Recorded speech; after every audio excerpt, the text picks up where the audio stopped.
Hello, everyone. Welcome back. This is day 23 of A Year in the Bible with Divine Discoveries. Today we will be reading Genesis 32 through 34. All right, let's begin. Jacob also went on his way, and the angels of God met him. When Jacob saw them, he said, "This is the camp of God." So he named that place Mahanaim. Jacob sent messengers ahead of him to his brother Esau in the land of Seir, in the country of Edom. He instructed them, "This is what you are to say to my lord Esau.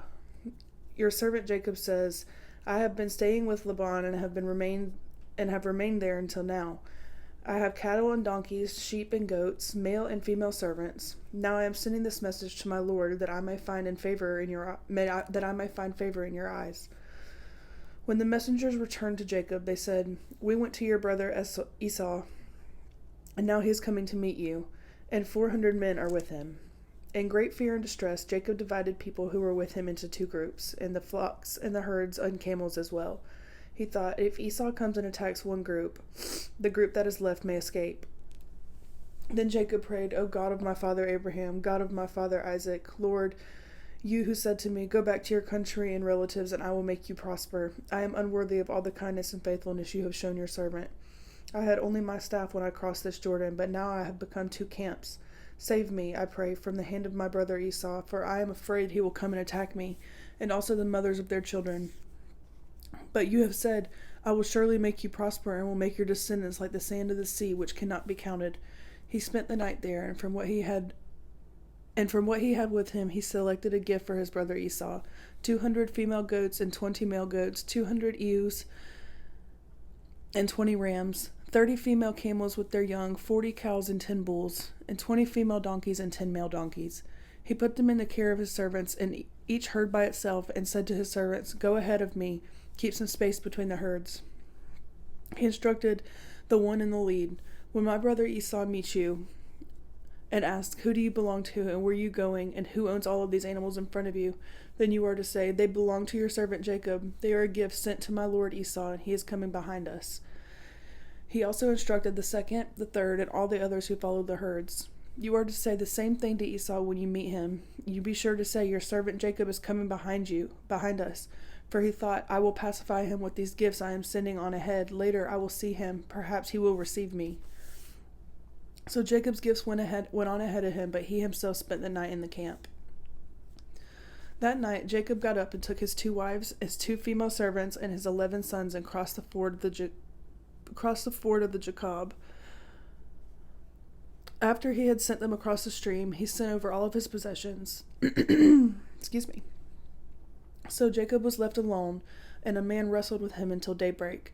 When the man saw that he could not overpower him, he touched the socket of Jacob's hip so that his hip was wrenched, and as he wrestled with the man. Then the man said, "Let me go, for it is daybreak." But Jacob replied, "I will not let you go unless you bless me." The man asked him, "What is your name?" "Jacob," he answered. The man said, "Your name will no longer be Jacob, but Israel, because you have struggled with God and with humans and have overcome." Jacob said, "Please tell me your name."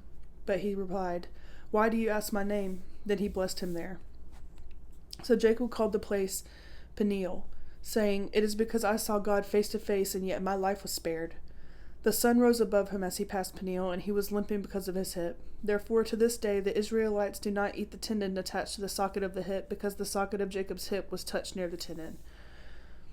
Jacob looks up, and there was Esau, coming with his 400 men. So he divided the children among Leah, Rachel, and the 2 female servants. He put the female servants and their children in front, Leah and her children next, Rachel and Joseph in the rear. He himself went on ahead and bowed down to the ground several times as he approached his brother. But Esau ran to meet Jacob and embraced him. He threw his arms around his neck and kissed him, and they wept. Then Esau looked up and saw the women and children. "Who are these with you?" he asked. Jacob answered, "They are the children God has graciously given your servant." Then the female servants and their children approached and bowed down. Next, Leah and her children came and bowed down. Last of all, Joseph and Rachel, and they too bowed down. Esau asked, "What is the meaning of all these flocks and herds I met?" "To find favor in your eyes, my lord," he said. But Esau said, "I already have plenty, my brother. Keep what you have for yourself." "No, please," said Jacob. If I have found favor in your eyes, accept the gift from me. For to see your face is like seeing the face of God, now that you have received me favorably. Please accept the present that was brought to you, for God has been gracious to me, and I have all that I need." And because Jacob insisted, Esau accepted it. Then Esau said, "Let us be on our way. I'll accompany you." But Jacob said to him, "My Lord knows that children are tender, and that I must care for the ewes and cows that are nursing their young. If they are driven hard just one day, all the animals will die. So let my Lord go on ahead of his servant, while I move along slowly at the pace of the flocks and herds before me, at the pace of the children, until I come to my Lord in Seir." Esau said, "Then let me leave some of my men with you." "But why do that?" Jacob asked. "Just let me find favor in your eyes, my Lord." So that day Esau started back on his way to Seir. Jacob, however, went to Succoth, where he built a place for himself and made shelters for his livestock. That is why the place is called Succoth. After Jacob came from Padar Aram, he arrived safely at the city of the Shechem in Canaan, and camped within sight of the city. For 100 pieces of silver he bought from one of the sons of Hamor, the father of Shechem, the plot of ground where he pitched his tent. He bought from the father of Shechem the plot of ground where he pitched his tent. There he set up an altar and called it El Elo Israel. Now Dinah, the daughter of Leah, had borne to Jacob, went out to visit the women of the land. When Shechem, son of Hamor the Hivite, ruler of that area, saw her, he took her and raped her. His heart was drawn to Dinah, daughter of Jacob. He loved the young woman and spoke tenderly to her. And Shechem said to his father Hamor, "Give me this girl as my wife." When Jacob heard that his daughter Dinah had been defiled, his sons were in the fields with his livestock, so he did nothing about it until they came home. Then Shechem's father Hamor went to talk with Jacob. Meanwhile, Jacob's sons had come in from the field as soon as they heard what had happened. They were shocked and furious because Shechem had done an outrageous thing in Israel by sleeping with Jacob's daughter, a thing that should not be done. But Hamor said to them, "My son Shechem, has his heart set on your daughter. Please give her to him as his wife. Intermarry with us. Give us your daughters, and take our daughters for yourselves. You can settle among us. The land is open to you. Live in it, trade in it, and acquire property in it." Then Shechem said to Dinah and his fathers and brothers, "Let me find a favor in your eyes, and I will give you whatever you ask. Make the price for the bride and the gift I am to bring as great as you like, and I'll pay whatever you ask me. Only give me the young woman as my wife." Because their sister Dinah had been defiled, Jacob's sons replied deceitfully as they spoke to Shechem and the father of Hamor and his father Hamor. They said to them, "We can't do such a thing. We can't give our sister to a man who is not circumcised. That would be a disgrace to us. We will enter into an agreement with you on one condition only, that you will become like us by circumcising all of your males. Then we will give you our daughters and take your daughters for ourselves. We'll settle among you and become one people with you. But if you will not agree to be circumcised, we'll take our sister and go." Their proposal seemed good to Hamor and his son Shechem. The young man, who was the most honored of all of his father's family, lost no time in doing what they had said, because he was delighted with Jacob's daughter. So Hamor and his son Shechem went to the gate of their city to speak to the men of their city. "These men are friendly towards us," they said. "Let them live in our land and trade in it. The land has plenty of room for them. We can marry their daughters, and they can marry ours. But the men will agree to live with us as one people only on one condition, and that our males be circumcised, as they themselves are. Won't their livestock, their property, and all their other animals become ours? So let us agree to their terms. They will settle among us." All the men who went out of the city gate agreed with Hamor and his son Shechem, and every male in the city was circumcised. 3 days later, while all of them were still in pain, 2 of Jacob's sons, Simon and Levi, Dinah's brothers, took their swords and attacked the unsuspecting city, killing every male. They put Hamor and his son Shechem to the sword and took Dinah from Shechem's house and left. The sons of Jacob came upon the dead bodies and looted the city where their sister had been defiled. They seized their flocks and herds and donkeys and everything else of theirs in the city and out in the fields. They carried off all of their wealth and all women and children, taking as plunder everything in the houses. Then Jacob said to Simon and Levi, "You have brought trouble on me by making me obnoxious to the Canaanites and Perizzites, the people living in this land. We are few in number, and if they join forces against me and attack me, I and my household will be destroyed." But they replied, "Should he have treated our sister like a prostitute?"